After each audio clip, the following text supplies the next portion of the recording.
Welcome to the video about the Recording Act. We've already talked about the contract of sale, and we've talked about the closing, and those were Acts 1 and Act 2 of the play that we were calling Real Property. Act 3, the Recording Act, is the subject of this video. So we're going to look at the different kinds of recording acts and the way that things can go wrong. Before we start, one thing I want to make clear is that recording does not affect the validity of a deed against the grantor. A deed is good against the grantor even if it's not recorded. So if there's a dispute between the parties of a deed, the grantor and the grantee, the deed is valid and will be enforced, regardless of whether or not it's been recorded.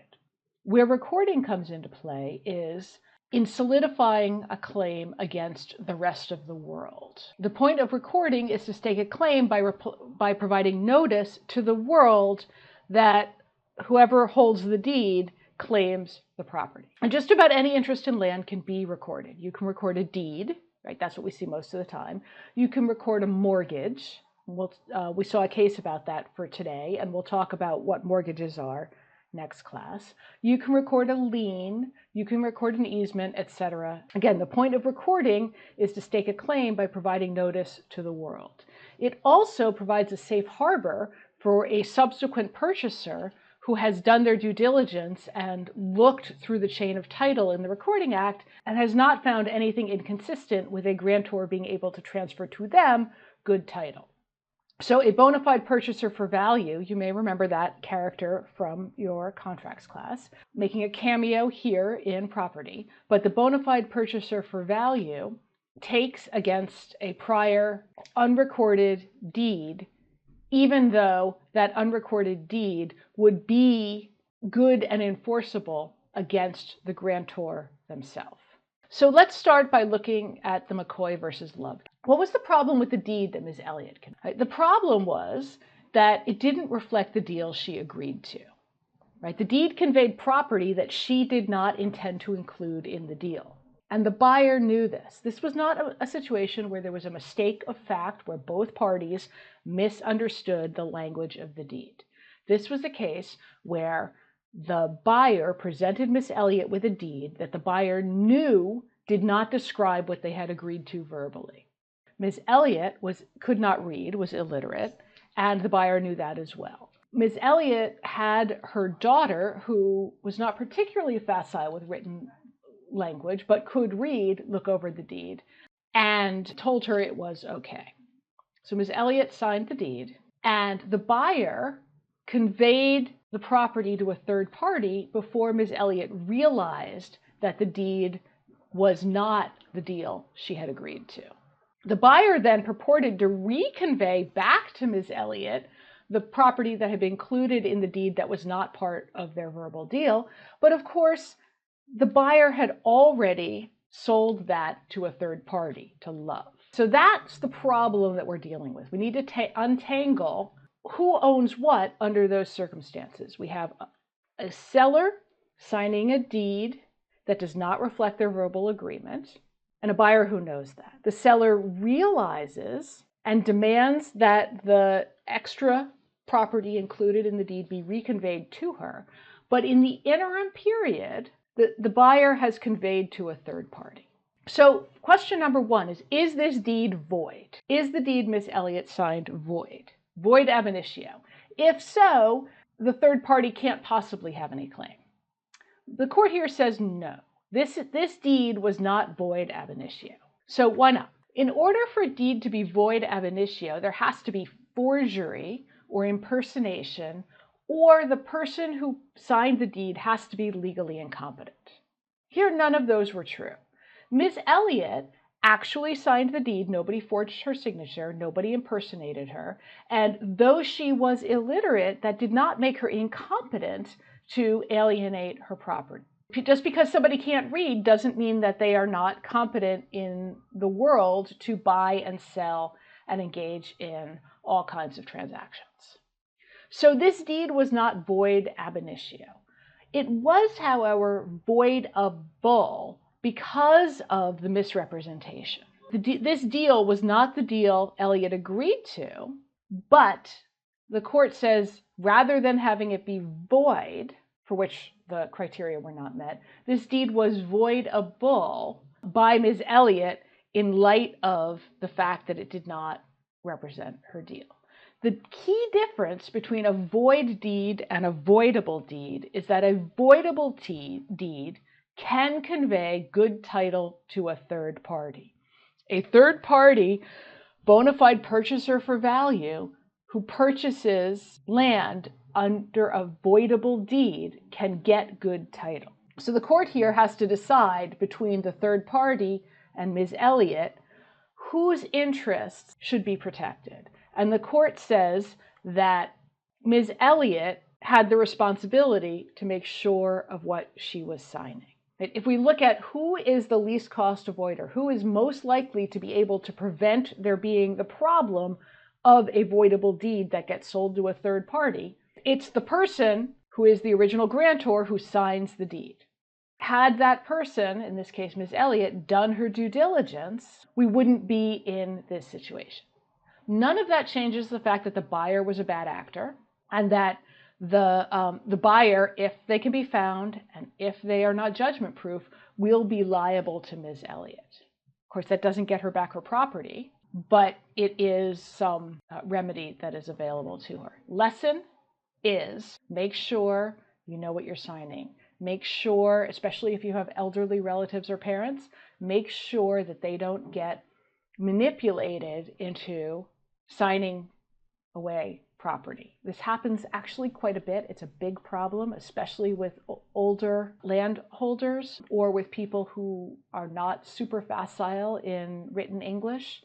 And this is a place where lawyers can really make a difference. And you folks, as lawyers who are attuned to this issue, can really make a difference and help people and protect them. Now, why do we protect the bona fide purchaser? Why does the law in McAvoy versus Love come down on the side of the bona fide purchaser for value? So, first of all, what is a bona fide purchaser for value? A bona fide purchaser for value is a buyer who pays fair consideration for property without either any knowledge or any reason to have knowledge that the seller previously transferred the property to a different person, or that the terms of the deed are somehow inaccurate and not representing what the grantor intended to give to the grantee. A primary goal of having a recording system at all is to protect buyers from unknown adverse claims. Right? It's about creating a market for property and giving people some confidence that the biggest purchase they make in their life, the purchase of a home, can be entered into without risk from unknown adverse claims rooted in prior holders of the property. In general, the diligent buyer who conducts a careful search of the public records and finds no title defects will be protected against unrecorded interests under this schema. So let's look at what does it mean to say that a deed is recorded, and what does it mean to conduct a careful search, and what is an unrecorded interest. Okay, so first of all, there are two different kinds of recording.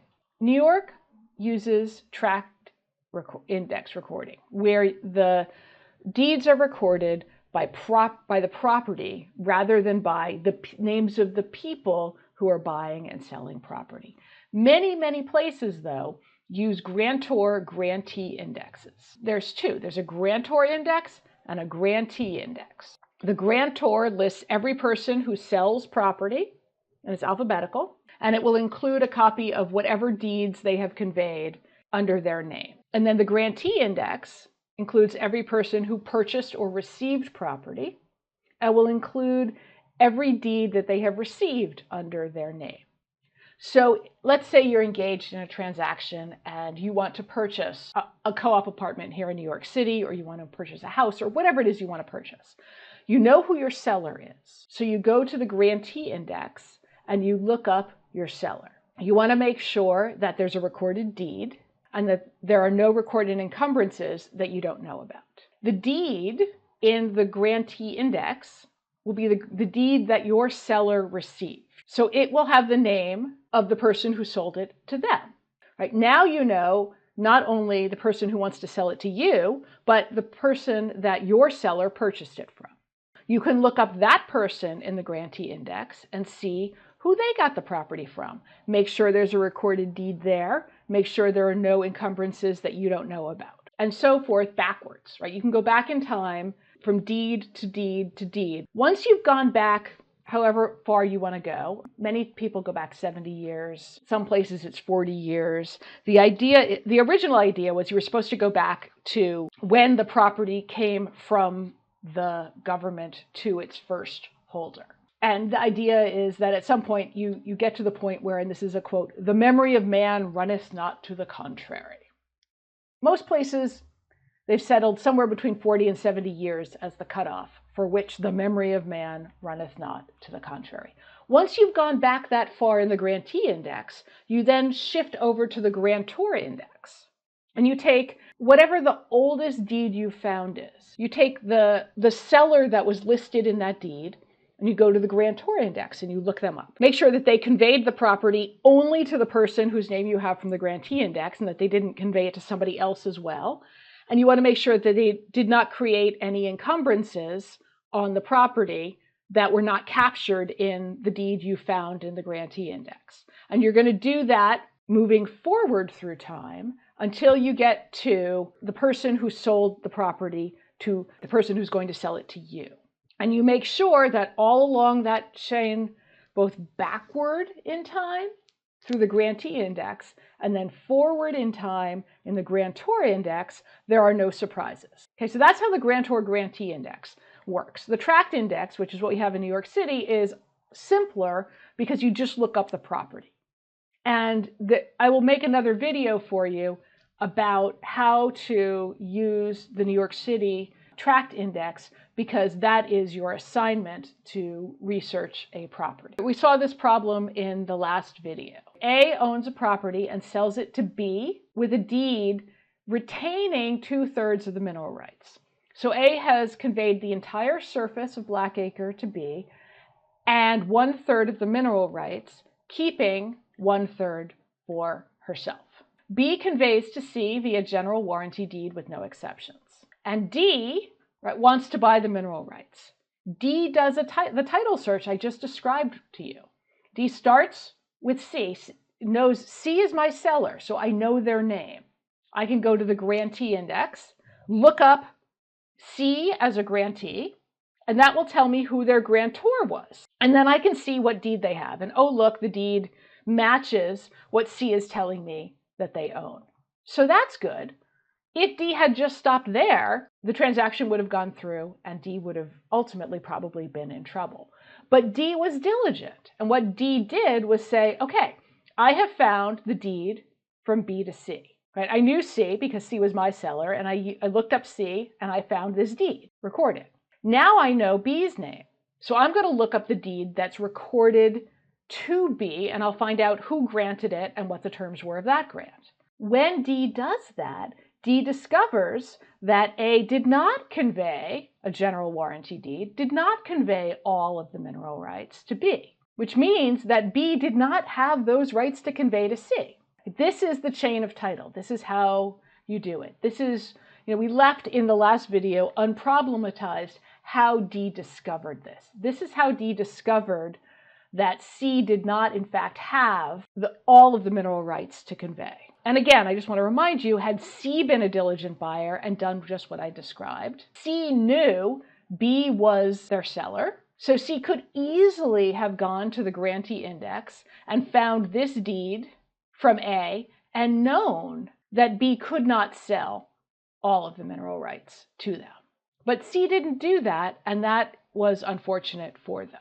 Now, I want to remind you of something we talked about a while ago when we were talking about right of reentry or possibility of reverter or executory interests. Remember, we talked about New York has this sort of complicated recording requirement. When one holds an interest in land that is an executory interest, a right of reentry, or a possibility of reverter, New York requires that it be recorded at certain intervals or the interest is void. And the reason for that, right, it has to be recorded in the first time with between 27 and 30 years after the grant, which is sort of an odd amount of time. And then it has to be renewed every 9 to 10 years. The idea is to keep this limitation on the fee simple, the right of reentry, the possibility of reverter, the executory interest, to keep it fresh in the record and to make sure that anybody purchasing the property will, upon doing their due diligence, easily discover this limitation on the fee simple so that a buyer will be protected. I hope that makes more sense to you now than it did when we were talking about it the first time. It has to be recorded at a certain period of times, otherwise the estate is extinguished. So what we see is a state policy for clearing up title by extinguishing stale claims of rights of reentry, possibility of reverter, and executory limitations, at the same time that there's a policy to make sure that the ones that remain vital are prominently featured in the record that anybody doing their due diligence would find of property recording. So just like there were 3 kinds of deeds, there are 3 kinds of recording acts. The race notice, the one at the bottom, is by far the most common. More than half the states in the country use race notice. A race statute is the least common. There are only 3 states that have race statutes: Delaware, North Carolina, and Louisiana. In a race jurisdiction, whoever records a deed first has the valid deed. So we'll work through a problem to explain what that is. But if there are 2 claimants asserting title to the property, both of whom have deeds, the first to record will be recognized under the law as the owner in a race jurisdiction. In a notice jurisdiction, a subsequent bona fide purchaser always prevails. A subsequent purchaser, regardless of whether they recorded, so long as they are a bona fide purchaser who has no knowledge of prior unrecorded transactions, will prevail. To be a subsequent bona fide purchaser for value with no notice, one must check the public record. You must do a recording act search, like we described D doing and C not doing in the prior hypo, and not find anything. So a purchaser will be presumed to know anything that's in the public record. And it's only a subsequent bona fide purchaser who has no knowledge, meaning that they didn't find anything in the prior record and they don't actually know about a prior unrecorded deed or prior unrecorded transaction, they will win in a notice jurisdiction. And there are 18 states in which there's a notice statute and notice provisions win. The rest of the states have a race notice statute, and that means that a subsequent bona fide purchaser is protected against prior unrecorded deeds only if they satisfy 2 criteria. They have to have no notice, just like in the notice statute, in the notice jurisdiction, right? So they have to have checked the public record and there's nothing in the public record, and they have to not have actual notice of a prior unrecorded transaction. That's condition number 1. Condition number 2 is that they must record first. So it's both race and notice. They must both have no notice of a conflicting prior transaction and must record first. So, sort of important, what constitutes notice? And we do things in 3s. There are 3 different kinds of notice. There's actual notice, which is I actually know that, right? Knowledge in fact. There's record notice, which is knowledge that could be acquired by searching the public record. You are assumed to have record notice of anything that's been recorded, because if you went and searched, you would find out, so you are expected to do that due diligence. Inquiry notice, on the other hand, and I asked you to read a case about this, inquiry notice is knowledge that could be acquired by investigating any suspicious circumstance. Like, say, there's somebody living on the property. Remember when we were talking about adverse possession and you were all so concerned about the fate of somebody who inherited the property or somebody who purchased the property losing it to an adverse possessor? Right? Those people were on inquiry notice, because had they gone and looked, they would have seen that there was somebody living there and acting as though they owned it, right? Acting in an open and notorious manner.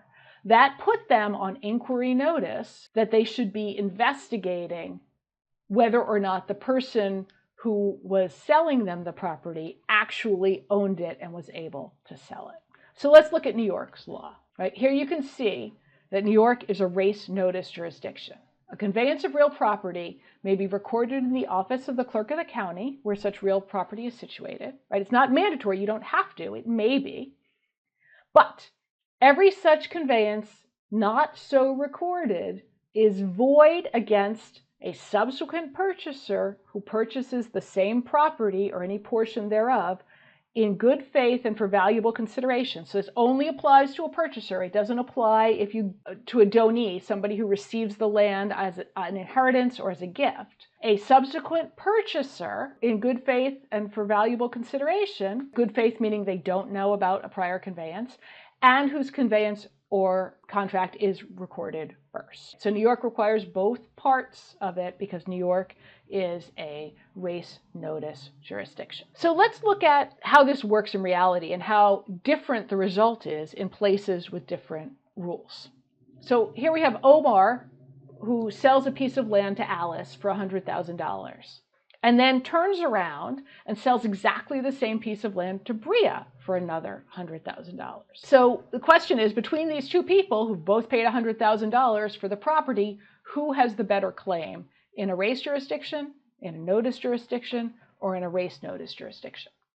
In a race jurisdiction, whoever records their deed first will be the one who the law recognizes as the lawful owner of the property purchasing it from Omar. In a notice jurisdiction, Bria will own the land so long as she was not aware of the prior sale to Alice. If Alice recorded her interest before Bria purchased, that would be constructive notice to Bria. That would be record notice. Bria could not be a bona fide purchaser for value after Alice recorded. Even if Bria purchased without actual notice of Alice's deed, if Bria didn't look in the recording index and didn't find out that Omar had sold the property to Alice. What matters is, could Bria have found it out? If Alice has recorded before Omar sells to Bria, then Bria cannot claim the property in a notice jurisdiction. In a race jurisdiction, it would still be who's there first. In a notice jurisdiction, a subsequent purchaser with no knowledge of the prior transaction will take. That means no actual knowledge and no constructive knowledge. They couldn't find out from the public record, and no inquiry knowledge, meaning that if they had done some investigation, they would have discovered something that would have led them to the prior transaction. One more thing about a notice jurisdiction. If Omar sells to Alice, and then Omar turns around and sells to Bria before Alice records, so Bria has no actual knowledge and no constructive knowledge, even if Alice records before Bria, in a notice jurisdiction, Bria will be recognized as the owner. In a race jurisdiction, whoever files first is the owner. In a race notice jurisdiction, Bria will own the land only if not only was she not aware of the prior sale to Alice and had no reason to be aware of the prior sale to Alice, but also records her interest first. So in a race notice jurisdiction, both have to be required. Bria has to not have known about the prior unrecorded transaction with Alice and has to be first to record in order to be the owner of the property. So you can see the consequences can be quite different in the different jurisdictions. This is an area where you really need to pay attention to what is the law in the place that you are working. So just to be clear, Omar had already conveyed his title to Alice and had no title to convey to Bria. Yet, under certain circumstances, Bria could wind up as the owner of the property, even though Omar had no right to convey anything. And this is because Bria was a bona fide purchaser. If Bria was a bona fide purchaser in a notice jurisdiction, the deed from Omar, who legally had no interest in the land, that deed can become valid ownership. In a race notice jurisdiction, it can become valid ownership if Bria records first. Now here's the thing. Alice can protect herself by recording. By failing to record her deed immediately, Alice has left open the window for this Omar-Bria transaction to occur. Because if Alice had recorded, then Bria couldn't race and be first. Bria would have constructive knowledge of the prior transaction. So under all three jurisdictions, if Alice had recorded immediately, Alice would be the owner, and the Omar-Bria transaction would convey nothing, which is what Omar actually owned. All right, so let's talk about Martinez versus affordable housing. Here you have a situation where AHN, Affordable Housing Network, contacted a homeowner who was struggling to pay his mortgage. And they were fraudsters. They represented themselves as a nonprofit that worked with HUD to help people stay in their homes, right? To help people refinance and or to sell at an attractive rate. So AHN says, here's the deal. We will pay off the deficiency in your mortgage, the part you haven't paid, and we will hold the property in escrow for you while we help you refinance so that you can pay us back and own your property going forward. Right? This is a real thing, right? There is actually a program like this to help struggling homeowners. Unfortunately, AHN were scamsters and were not part of that program, and they took advantage of Mr. Martinez. So instead of doing what they said they would do, which is pay off the deficiency and hold the deed in escrow while they worked with Martinez to refinance, AHN got Martinez to sign a quitclaim deed. Remember, we just talked about that, a quitclaim deed saying, without representing what I own, I'm transferring it to you. And then AHN immediately put the house up for sale.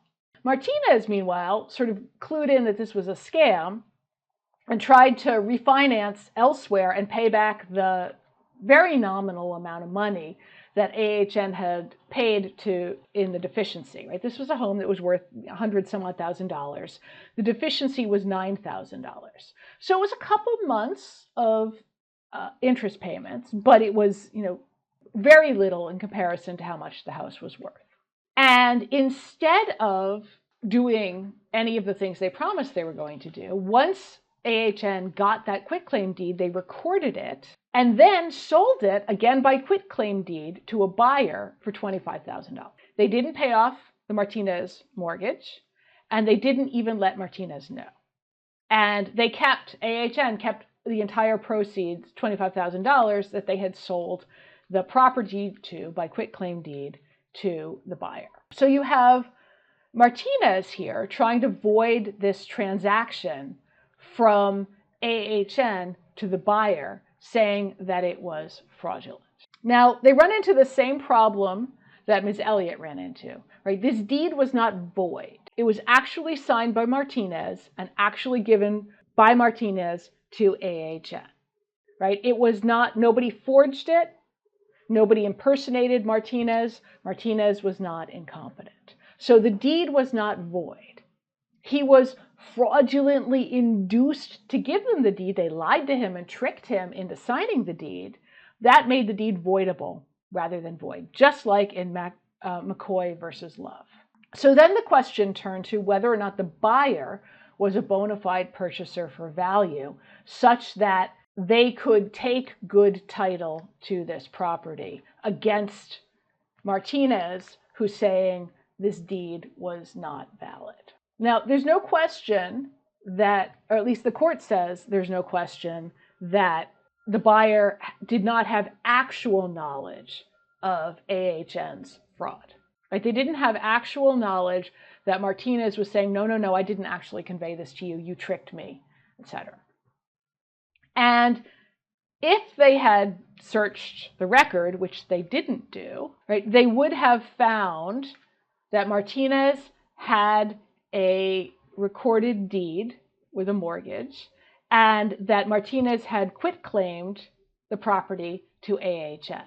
So there was nothing in the record that would have alerted the buyer to this problem. But remember, there's also inquiry notice. Inquiry notice is when a party becomes aware or should become aware of the need to investigate further because there's something triggering a question, and that a further investigation might reveal the claim of another party that is not captured in the record. Right here, so here there was no actual notice by the buyer that the deed that AHN had was invalid. There was also no constructive notice because the deed was recorded. It was in the record that Martinez had conveyed by quitclaim deed to AHN. But the court says, here you have a purchaser who saw that there was somebody else in the property who claimed ownership of the property, and at a minimum, they would have known about the lease. They also knew that there was the mortgage of $110,000 in Martinez's name, and that the transaction did not pay off that mortgage. So those facts, the fact that there was somebody else in possession, that they'd heard the person in possession assert ownership and reject the idea of a sale, and that there were mortgages that were not going to be paid off by the transaction between AHN and the buyer, the court said constitutes inquiry notice, creating a duty on the part of the buyer to do some investigation. And the court says, had they done that investigation, they would have discovered that the deed from Martinez to AHN was voidable and had been procured through trickery. Inquiry notice. Inquiry notice is where there are circumstances that would arouse the suspicions of an ordinary purchaser, like somebody living there saying, hey, this is mine. Once inquiry notice triggers a duty to inquire, the purchaser will be charged with all knowledge that a reasonable investigation would have revealed. So if a reasonable investigation would have found it out, the purchaser is assumed to know it, and that may affect their ability to claim bona fide purchaser for value status. Now, this is what we were talking about in adverse possession over and over again, right? But we weren't doing it in the context of this inquiry notice requirement. Anyone seeing someone in possession is on notice that there might be a problem and that they should take steps to resolve the situation. This is as true of a record owner who discovers an adverse possessor or should have discovered an adverse possessor as it is of a potential purchaser of property. In this case, the buyer purchased the quitclaim deed without conducting a title search or without making any further inquiry. They also, as I said, purchased aware that there were 2 mortgages on the property that had not been satisfied, and they made no inquiry about that as well. This happens. This is a big deal. This happens. Deed fraud is a big deal. So here's an article from 2017. Here are some other headlines. Fake liens have been a weapon of choice for some right-wing activists, sovereign citizens groups, which are often connected with white power groups. I want you to know that this is something to be aware of. This is a real problem. In fact, it's so much of a problem that New York has an entire program about deed fraud.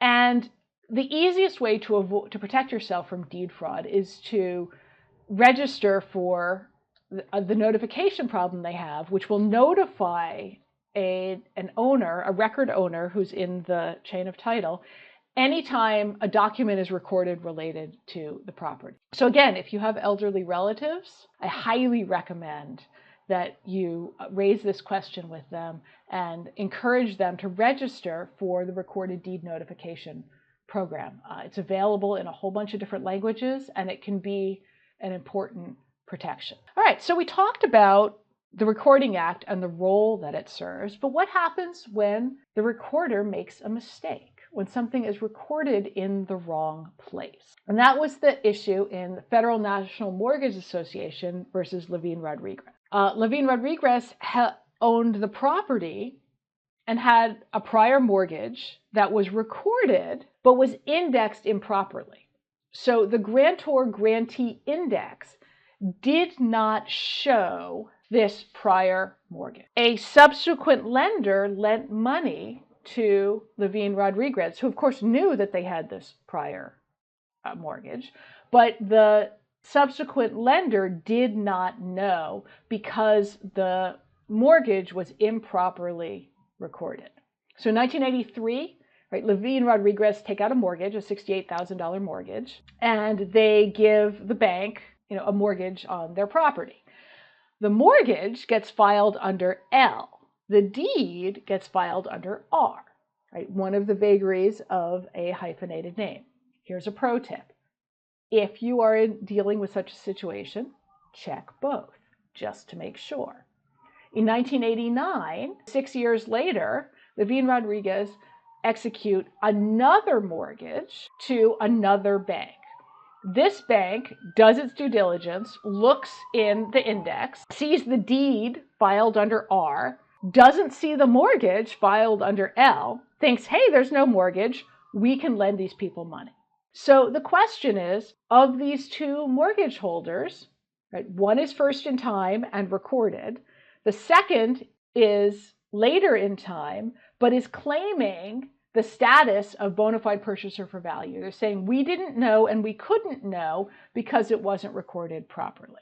Who between these has priority? So what priority means is if the borrowers fail to pay as promised under the mortgage and the property gets sold, who gets reimbursed first? And realistically, when property is sold at auction, a foreclosure auction like that, right, there's almost never enough to pay off more than one mortgage. So really the question is, who's going to get reimbursed in a foreclosure sale and who is not?